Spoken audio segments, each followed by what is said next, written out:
Hi friends, ഞാൻ doctor സ്നേഹ. കുട്ടികൾക്കും മുതിർന്നവർക്കും ഒരുപോലെ ഗുണകരമായിട്ടുള്ള ഒരു പഴമാണ് ഈന്തപ്പഴം. ഏറെ പോഷക ഗുണമുള്ള ധാരാളം വൈറ്റമിനുകളും ധാരാളം ധാതുക്കളും കൊണ്ട് സമ്പുഷ്ടമായിട്ടുള്ള ഒരു പഴമാണ് ഈന്തപ്പഴം. കുട്ടികളുടെ ശരിയായ വളർച്ചയ്ക്ക് സഹായകമാണ്.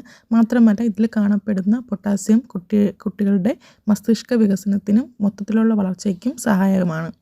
കുട്ടികൾക്ക് ഉച്ചയ്ക്ക് ശേഷം ലഘുഭക്ഷണത്തിൻ്റെ കൂടെ തന്നെ നമുക്ക് ഈന്തപ്പഴം നൽകാവുന്നതാണ്. കുട്ടികളിൽ കാണുന്ന ചെറിയ ആരോഗ്യ പ്രശ്നങ്ങൾക്കുള്ള പരിഹാരവും കൂടിയാണ് ഈന്തപ്പഴത്തിൽ അടങ്ങിയിട്ടുള്ളത്. ഇത് മലബന്ധം അകറ്റാനും ഉത്തമമാണ്.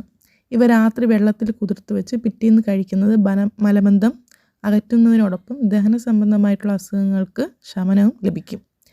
ഈന്തപ്പഴം നല്ല ഉറക്കത്തിന് സഹായകമാണ്. കൂടാതെ രക്തത്തിലെ ഹീമോഗ്ലോബിൻ അളവ് ഉയർത്താനും സഹായിക്കും. നമ്മുടെ ശരീരത്തിലെ ഹീമോഗ്ലോബിൻ്റെ അളവ് കുറവാണെങ്കിൽ ഉച്ചഭക്ഷണത്തിന് ശേഷം 2-3 ഈന്തപ്പഴം ഡെയിലി കഴിക്കുന്നത് നല്ലതായിരിക്കും. ഗുണങ്ങളുടെ കലവറയാണ് ഈന്തപ്പഴം. കുറഞ്ഞത് 3 എണ്ണമെങ്കിലും ദിവസം നേരത്തെ പറഞ്ഞ പോലെ കഴിക്കുന്നത് ആരോഗ്യത്തിന് ഏറെ ഫലപ്രദമാണ്.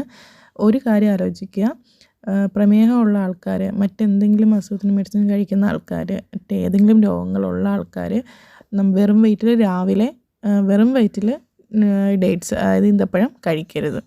അത് പെട്ടെന്നുള്ള ഒരു ഇപ്പോൾ ഡയബറ്റീസ് പേഷ്യൻസിനാണ് ഷുഗറൊക്കെ കൂടാനുള്ള ചാൻസ് കൂടുതലാണ്.